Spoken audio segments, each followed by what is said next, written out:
everyone, I'm Risa Morimoto and welcome to The Modern Age, where we chat about creating a better, more secure life for our aging parents and loved ones.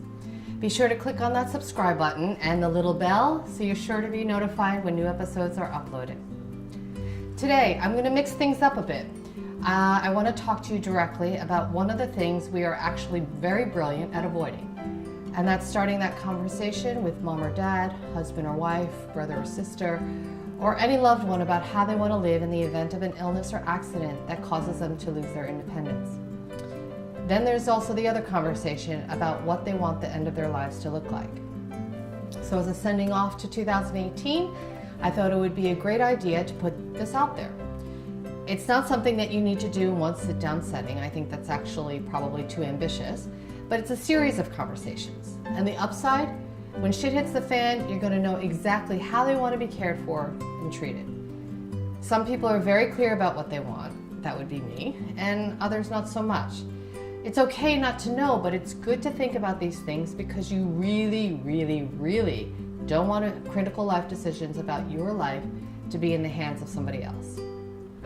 I totally understand that sometimes certain cultures, especially like in Asian culture, it's unlucky to talk about bad situations. That if you talk about illness or dying, that it's going to appear.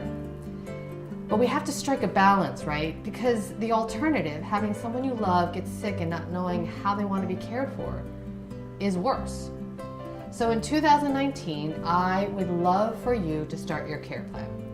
Get your documents in order. Get to know your parents' passports and the bills that they pay. Fill out your healthcare proxy, living will, and DNR. The best case scenario is that you do all these things and then you never need them.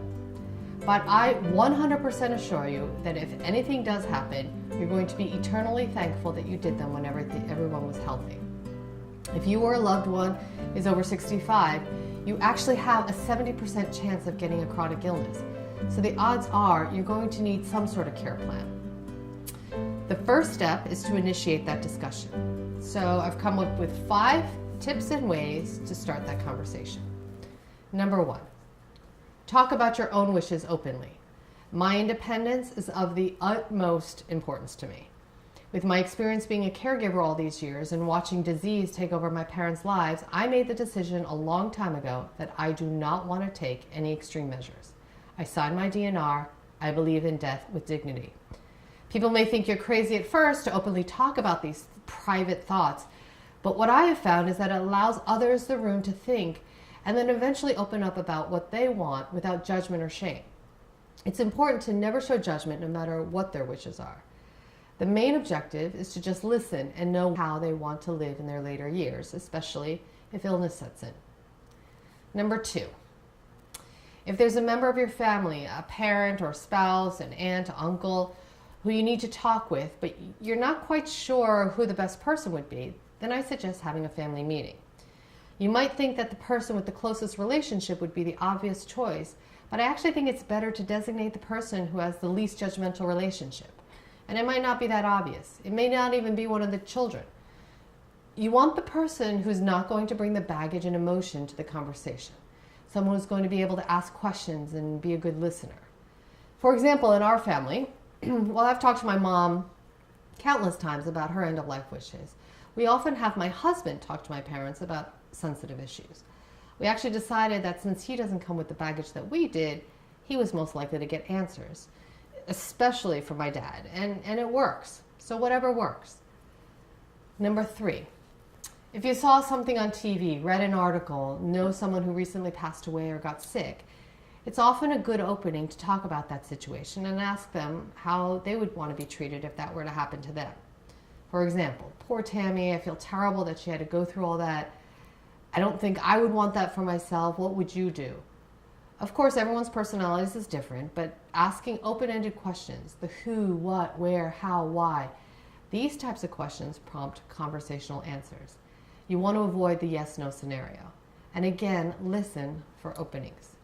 Chances are your parent has already thought about this, but hasn't brought it up to you for perhaps the same reasons that you haven't. Number 4, if you notice a change in your loved one's behavior, they're walking slower, their balance seems to be off, they change their eating habits, their memory is not as good as it used to be, Make mental note of it and then mention it to them in a way that suggests a positive change. No one likes to be less independent. If you notice a change, they have noticed the change as well, but they're likely embarrassed to say anything. For example, my dad got really physically weak once he was in the nursing home because he just wasn't active anymore. He always prided himself on being strong and independent, being able to do everything himself, but his balance was definitely off and walking had become a challenge.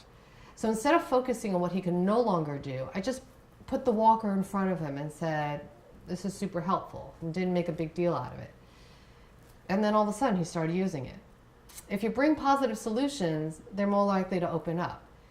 If you ask them what is wrong, some people may tell you depending on your relationship with them, but it also may make them defensive and shut down. So it's good to assess the situation first. Once they acknowledge that things are not the same anymore, use this as an opening to have other conversations like end of life. Number 5, if having a direct conversation just seems way too daunting, then play a game like Hello or Go Wish. These are great card games where the players talk about what is important to them in a non-confrontational way, how they prioritize. This way others can hear about how and what is important to them. Go Wish is also available in several other languages, which is super cool. So if you don't speak English at home, you can get another version. They even have a Japanese version. Ultimately, the goal is to know how your loved one wants to be treated should they fall sick and are unable to care for themselves or articulate their wishes. Once you've had that conversation and know their wishes, you will be amazed at the sense of relief and peace of mind. The next step, fill out their healthcare proxy, living will, and DNR. You should be doing this for yourself as well. A healthcare proxy is a form that designates someone to make healthcare decisions for you in the event that you're unable to make them for yourself. A living will is a document that states how you want to be treated medically. This happens to be a form for New York State that has healthcare proxy and living will. A DNR order states that whether or not you want to be kept alive artificially or not. These are the bare minimum advance directive forms that you should fill out, and the AARP on their site has advance directive forms for free. You can just Google it, go online. You just need 2 witnesses to sign them, and then just put them away. I hope you add this to your New Year's resolutions for 2019. I would love to hear from you. If you have any questions or comments about starting the conversation, please leave them below. If you have friends or family who you think could benefit by watching this, please feel free to forward on to them. Be sure to subscribe and click that little bell so you'll always be notified when new shows are uploaded. And feel free to DM me, of course, on Instagram or Facebook at This Is Modern Aging. The best way to always keep in the loop about our latest episodes and other upcoming events is to sign up to our email list at modernage.tv. To live your best life tomorrow, you need to start today. So thank you so much for watching. We look forward to seeing you next time on The Modern Age. Happy New Year, everyone.